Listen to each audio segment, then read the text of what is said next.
আরে এটাই তো সেই অভিশপ্ত গাছের পাতা। শুনেছি পাতা খেলে চিকন হওয়া যায়। আমি তো অনেক মোটা, আমি চিকন হতে চাই। যাই পাতাগুলো নিয়ে গিয়ে খাই। আরে এ পাতা তো সেই স্বাদ, সেই স্বাদ। এই ছেলে, তুমি এখানে কি করছো?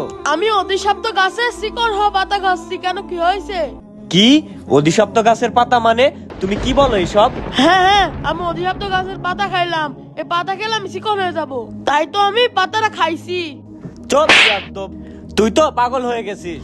ভাই তুমি আমাকে মারলে কেন? তুমি মারার কে? শোন, তোর কর্ম দেখেই আমি তোকে মারলাম। কেন, আমি আবার কি করেছি? শোন, তুই যে কাজটা করলি না সেটা সম্পূর্ণই শিরিক, আর আল্লাহ তাআলা শিরিকের গুনাহ কখনোই মাফ করেন না। আর তুই যে পাতাটা খেয়ে তুই অসুস্থ হয়ে যেতেও পারতি, তাই এই ভুল তুই আর কখনোই করিস না। ভাই আমি আমার ভুল বুঝতে পেরেছি, আমি আর এমন ভুল কখনোই করব না। হে আল্লাহ, তুমি আমাকে মাফ করে দাও। বন্ধুরা, ভিডিওটি ভালো লাগলে সাবস্ক্রাইব করবেন।